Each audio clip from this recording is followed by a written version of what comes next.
Long-duration securities have declined recently and may decline some more, but they will go back up. This video will explain when to expect that. This video will also explain how you can profit in the meantime, earning more than just the interest rate. Long-duration securities go up in price when interest rates decline, but interest rates are not expected to decline till at least 2024. Some say until 2026. The reason why long-duration bonds have declined in price is because inflation is not declining fast enough. The Federal Reserve conveyed that rates will be higher for longer. People are buying shorter-term bonds for the higher interest rate, and the federal government is issuing a lot of long-term debt to pay its bills, thereby increasing supply and decreasing bond prices. Long-duration securities are still a good investment. People will eventually buy long-duration securities to minimize reinvestment risk and for the capital gain potential. Long-duration securities will increase in price when interest rates decline, or when people expect interest rates to decline. For this video, I will focus on EDV, the Vanguard Extended Duration Treasury ETF, although the information that I will present here also applies to other long-duration securities.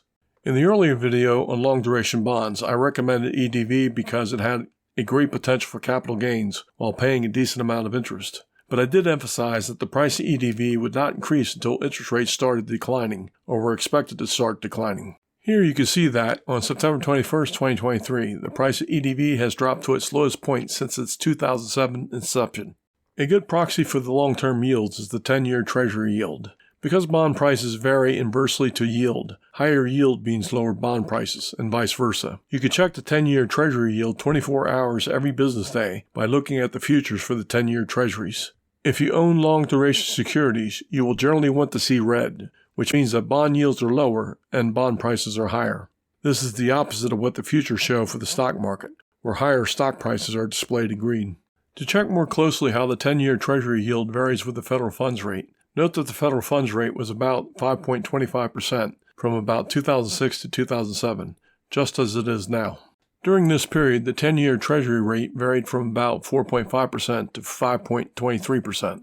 Right now, the Treasury yield is about 4.5%, so you can see that long-duration securities may drop significantly in price if the yield were to climb to 5.23%. However, I do not believe it will go that high, because it would not make much sense for the long-term yield to equal the short-term yield when the long-term security has no reinvestment risk and a much greater potential for capital gains. I believe that the yield went that high back in 2006 and 2007 because so much debt was being issued in the form of mortgage-backed securities that this greatly increased supply, lowering bond prices, thus increasing their yields.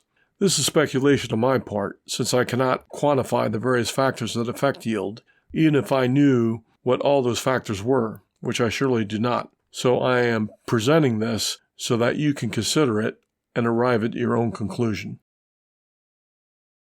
The key points from the Fed's meeting on September 20th is that they left the interest rate unchanged, but signaled that a further 0.25% increase was possible before the end of the year. They also expect interest rates to remain higher for longer. Many economists predict a possible increase on the November 1st meeting.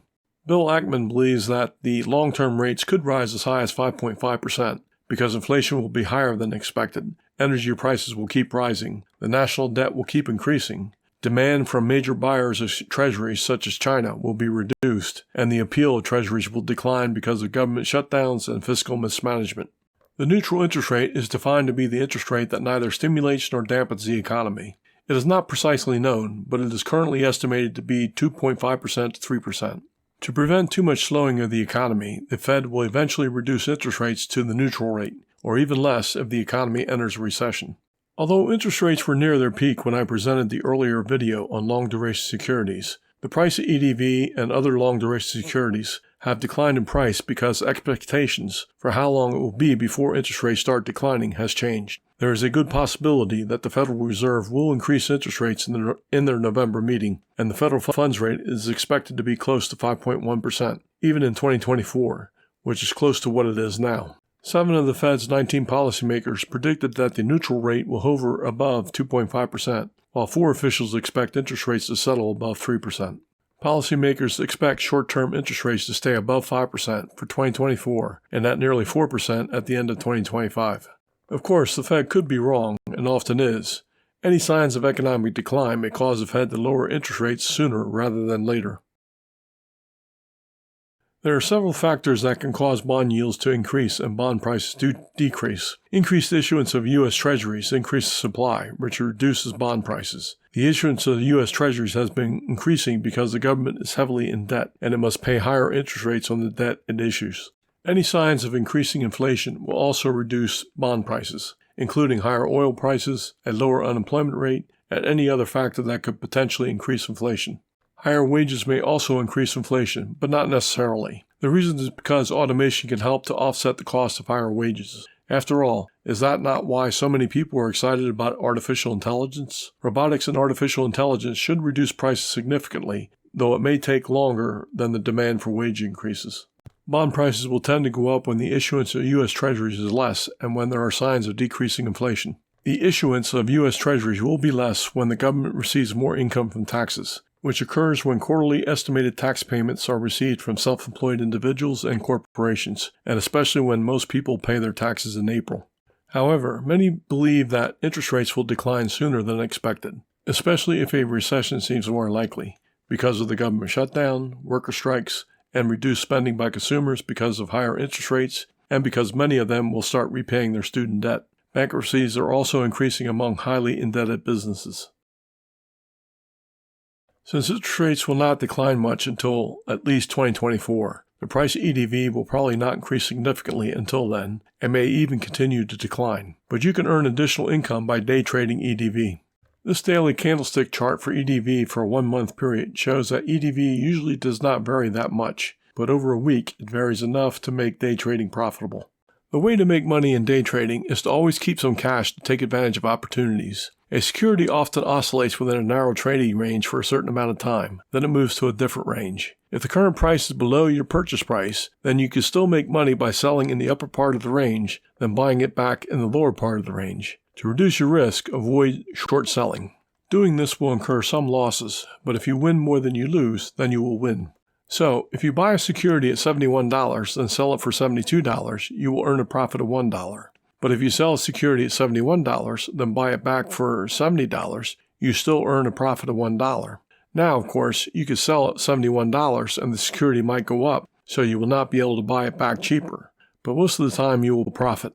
This is no different than if you bought the security at $71 and then it declined to $70. You cannot eliminate all risk from trading. The key to winning is to profit more than you lose.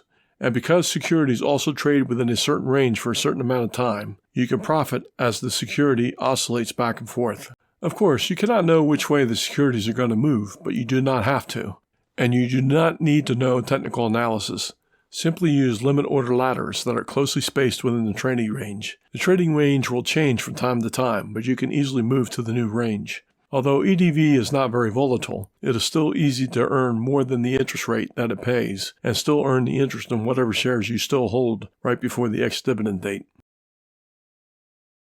EDV crashed before in October 2022, dipping below $74, when the federal funds rate was 2% lower than it is now. But, as you can see in this graph, EDV quickly recovered from its lows, reaching more than $94 per share by December 7th. It recovered even though the Fed increased interest rates by 0.75 of a point at its November meeting, and it was still expected that interest rates would continue to rise. This does not mean that EDV will recover quickly again, but it just shows how difficult it is to predict future prices. But since most people do agree that 5.5% will probably be the top rate, with a possible 1/4 point increase in November, the future should be better for long-duration securities. The 10-year yield is now higher than it has been since 2007.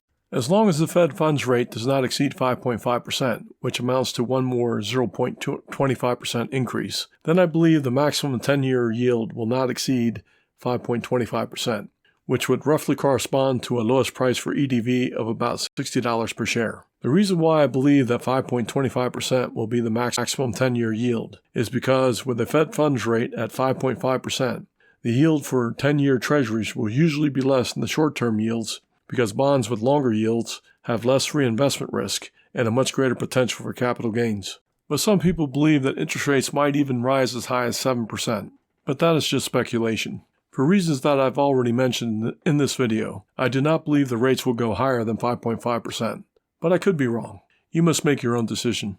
Long-duration securities will rise again, but it may be at least 1 year or two. In the meantime, prices may continue to decline. But it is also possible that prices will rise sooner if there are signs that inflation is declining, and especially if there are good signs that a recession will occur. In any case, it is likely that the stock market will also suffer, so you may not do much better in stocks.